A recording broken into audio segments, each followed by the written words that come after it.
Alright, so I'm going to give you an overview today of Canada's immigration planning levels for 2025 to 2027. This is for the first time that Canada has included temporary categories within its planning levels, so students and workers are included within the plan, meaning that there is now a set number of student visas, for example, that they plan to issue within one financial year.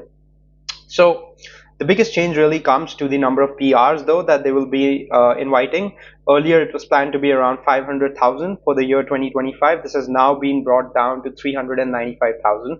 So that's a cut of about 20% in terms of economic migrants, permanent residents that they are planning to bring in. Federal business numbers have been curtailed to 2,000 for this year, for 2025.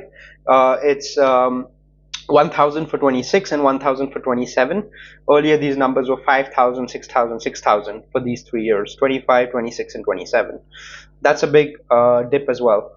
The biggest dip, though, comes to the PNP, which has been cut down from 110,000 in 2025, that was the original plan, down to 55,000.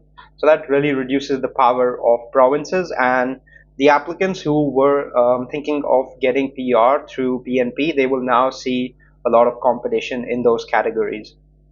The refugee and protected person visas are also down. This was earlier in the range of the 70,000s. Now it's down to about 50,000s.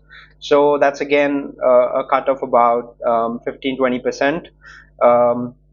Total number of economic migrants are down by 20%.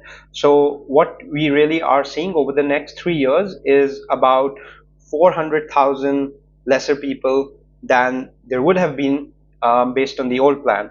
So this is a significant cut, and it will intensify competition.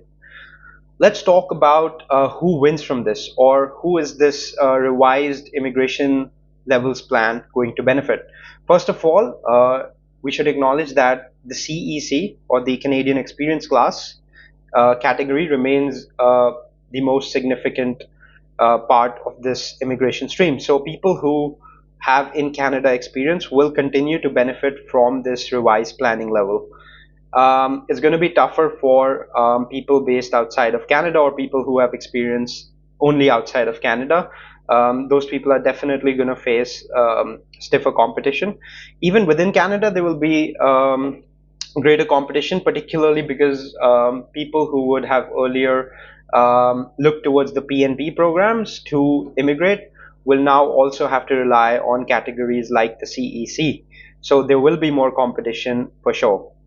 Atlantic immigration program is still stable, around 5,000 spots per year. So that is one route that is still there to look at. There'll be occupations now that will benefit, particularly in healthcare, caregiving sectors, trades perhaps as well. This hasn't been mentioned yet in the revised planning level, but we know that healthcare and caregiving, those are there for sure. So certain occupations are going to benefit, and those are very safe routes, honestly. If someone's looking to migrate to Canada permanently, being within the medical industry or within pharmaceuticals or anywhere within healthcare or caregiving or aged care, all of those categories are very safe options. French proficiency stream will also stay relatively stable, even though the overall level of the program has been cut down. French proficiency is being given a higher percentage, and so because of that, the numbers for the French proficiency, they stay stable around 30,000 per year. So the French proficiency stream will also stay stable, and that's another route to look at. Finally, just a bit of brainstorming on whether the Canadian program is moving towards the Australian immigration program or something like the Australian immigration program. It kind of is, because on the one hand, you have a bigger focus given to occupations, especially healthcare and caregiving. That's exactly what we're seeing in Australia. So in that sense, yes, Canada is moving towards a more Australia-like immigration system. However, we notice that in this planning level, in this immigration plan that they've currently put out, the PNP program has been cut down, and that means lesser power to the provinces. That's different from Australia, because in Australia, the 190 and the 491, which are the state nomination programs, they do play an important role. And so, in that sense, it is a bit different, because in Australia, the provinces do have considerable power and a say over whom to invite. Overall, it's probably for the good of Canada. I think this is a decision taken um, with consideration to housing, with consideration to a number of other factors that have changed in Canada.